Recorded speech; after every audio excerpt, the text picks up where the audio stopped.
আসসালামু আলাইকুম বন্ধুরা। গরুর মাংস এভাবে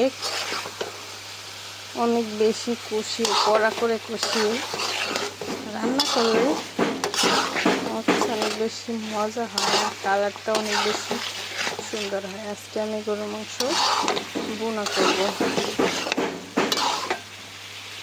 জন্য আমি এখানে দিয়েছি 1 কেজি গরুর মাংসের জন্য দিয়েছি বড় আস্ত সাইজের 2টা পেঁয়াজ, 4টা রসুন কুচি, আদা, তারপরে দারচিনি, এলাচ সব কিছু দিয়েছি,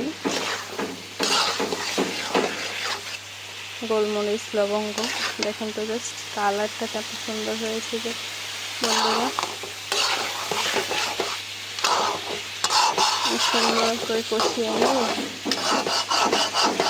আমি অনেকগুলো কষানিতে দিই। গরু মাংস রান্না করলে আমি অনেক বেশি কষাই, অনেকবার কষাই, তাহলে আমার কাছে মনে হয় যে মাংসটা অনেক মজা হয়। আমি সব কিছু সামান্য পরিমাণে দিয়েছি, সামান্য পরিমাণে মানে যেইটুকু লাগে অতিরিক্ত দেই নাই।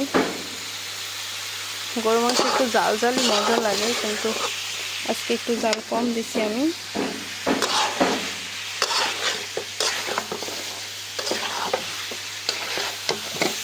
বন্ধুরা কালার দেখেন, যে কালার খুব সুন্দর কালার এসেছে।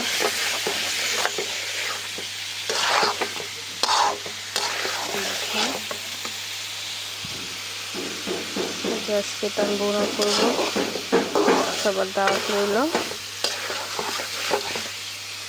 দেখুন